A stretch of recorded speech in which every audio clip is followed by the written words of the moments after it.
எல்லோருக்கும் பிரைஸ்லாட். பாருங்க, அப்போஸ்தலர் நடவடிக்கைகள் 17ஆம் அதிகாரம் 14ஆம் வசனத்துல பாருங்க பெரோயா பட்டணத்தார் மக்கள் பவுலும் சீலாவும் பாருங்க அந்த பட்டணத்தில் வந்து அந்த மக்களுக்கு சுவிசேஷத்தை போதிக்கிறாங்க.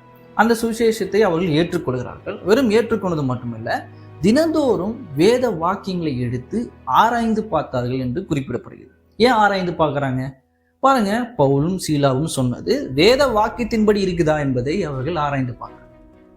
பாருங்க, பவுலும் சீலாவும் தேவனால் அபிஷேகம் பண்ணப்பட்டவர்கள் தான். அவர்கள் வந்து தவறாய் போதிக்கிறார்கள் என்பதை காண்பிக்க அவர்கள் வேதத்தை திருப்பல.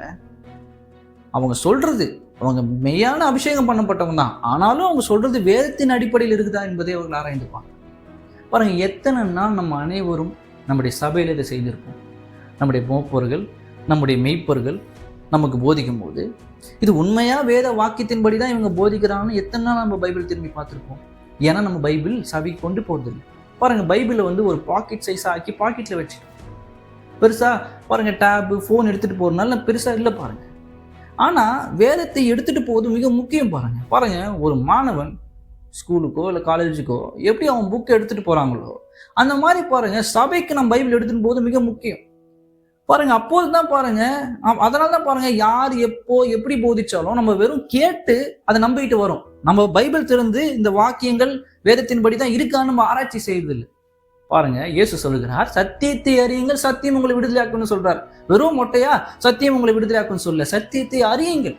அந்த அறியுங்கள்ன்ற கிரேக்க வார்த்தை பாருங்க ஒரு ரிலேஷன்ஷிப் இல்லைன்னா கனெக்ஷன்ன்ற வார்த்தை குறிக்குது. இணைக்கப்படணும், வேத வாக்கியத்தோடு நான் இணைக்கப்படணும்.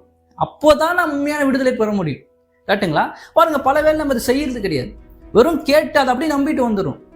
பாருங்க, நான் அதுக்கு நான் அவங்கள மதிப்பு குறைவா பேசல.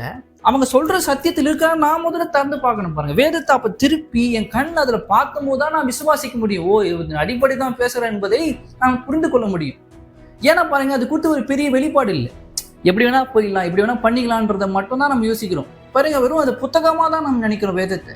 பாருங்க, எத்தனை நாட்கள் நமக்கு சந்தேகம் வந்தது வேதத்தின் அடிப்படையா? எத்தனை நாள் தேவனுடைய பிரசனம் நின்று அந்த இந்த வாக்கியங்கள் புரியல, அந்த வசனங்கள் புரியும் தேவனுடைய பிரசனத்தில் போய் நம்ம கேட்டிருப்போம்.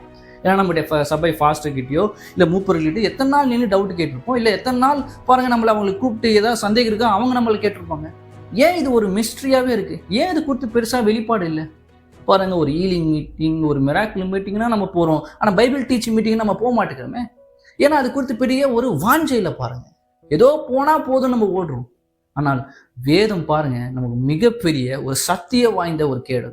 பாருங்க, அதை நம்ம மறந்துட்டோம்னா பாருங்க யார் என்ன போதிச்சாலும் கள்ள போதர்கள் எழும்பி நம்முடைய மனதை ஈஸியா மாத்திடுவாங்க.